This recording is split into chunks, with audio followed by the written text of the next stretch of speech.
আমার ম্যান্ডেট নিয়ে তো বাংলাদেশ চলবে না, কিংবা কোনো রাজনৈতিক দলের ম্যান্ডেট নিয়ে তো বাংলাদেশ চলবে না।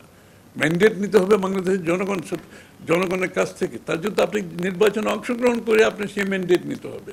আর দ্বিতীয় কোনো পথ তো এখানে বাংলাদেশের মানুষের মালিকানার কথা বলে আসলাম 15 বছর ধরে সবাই মিলে, মালিকানা ফিরিয়ে দেওয়ার কথা বললাম, তাদের রাজনৈতিক, সাংবিধানিক, গণতান্ত্রিক অধিকার ফিরে দেওয়ার কথা বললাম।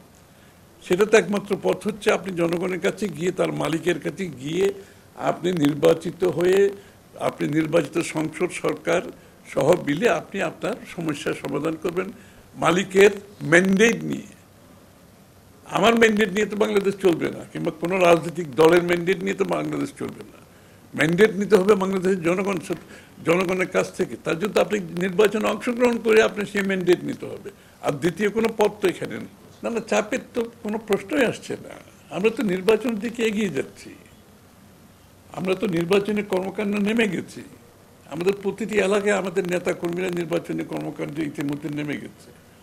সুতরাং সরকার সকলের সাথে আলাপ আলোচনা করে ফেব্রুয়ারির প্রথমার্ধে নির্বাচনের কথা বলেছেন এবং বারবার বলে যাচ্ছেন, এবং আমরা সেটাকে পরিপূর্ণভাবে সমর্থন করি।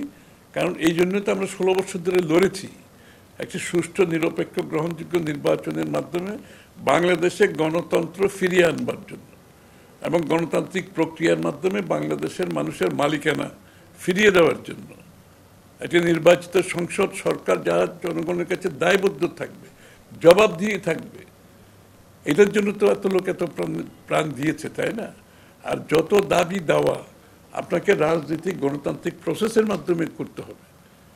কোনো কর্মসূচির মাধ্যমে যেখানে স্বৈরাচার চলে গেছে, যেখানে ফেসিস্ট চলে গেছে, এখন তো আমরা তো একটা নিরপেক্ষ নির্বাচনের দিকে যাচ্ছি সবাই মিলে, এবং আপনার দাবি দেওয়া যত কিছু থাকবে সকলের থাকবে। এটার পূরণের একমাত্র পথ হচ্ছে আপনি নির্বাচনে অংশগ্রহণ করে জনগণের ম্যান্ডেট নিয়ে এই দাবি পূরণ করতে হবে। এখন ওরা অস্থিতিশীল করতে চায় কিনা আমি জানি না, তো দেশের জনগণ তো অনেকে তো তাই মনে করতে শুরু করেছে ইতিমধ্যে, যে কোনো শক্তি এখানে দেশকে একটা আবার অস্থিতিশীল পরিস্থিতিকে নিয়ে যাচ্ছে, এবং এর মাধ্যমে আবার যেই শক্তি পালিয়ে গেছে, যাদেরকে বাংলাদেশের মানুষ উৎখাত করেছে, তাদের জন্য কি কোনো স্পেস ক্রিয়েট করা হচ্ছে কিনা, এটাও তো একটা প্রশ্ন আসতে পারে, তাই না? এবং আমরা তো ইতিমধ্যে লক্ষণও দেখতে পাচ্ছি।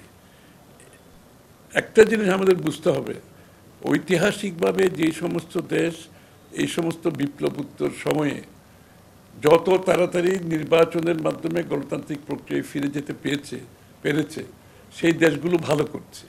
আর যারা এই ধরনের কর্মকাণ্ডে জড়িত হয়ে গেছে, যারা খুব কম সময়ের মধ্যে নির্বাচনী প্রক্রিয়ার মাধ্যমে গণতন্ত্রে ফিরে যেতে পারে নাই, ওই সমস্ত দেশে গৃহযুদ্ধ চলছে, ওই সমস্ত দেশে সামাজিক বিভক্তি চলছে, ওই সমস্ত দেশ অর্থনৈতিকভাবে ভেঙে পড়েছে। গণতন্ত্র তো দূরের কথা, অর্থনৈতিকভাবে ভেঙে পড়েছে। অনেকগুলো দেশ ফেইল্ড স্টেটে পরিণত হয়েছে। তাহলে এই যে প্রক্রিয়া যারা চালাচ্ছে, এই যে কর্মসূচির কথা বলে, তারা কি বাংলাদেশকে একটা ফেইল্ড স্টেটের দিকে নিয়ে, তারা কি বাংলাদেশের মধ্যে একটা বিবাদমান অবস্থা সৃষ্টি করতে চাচ্ছে?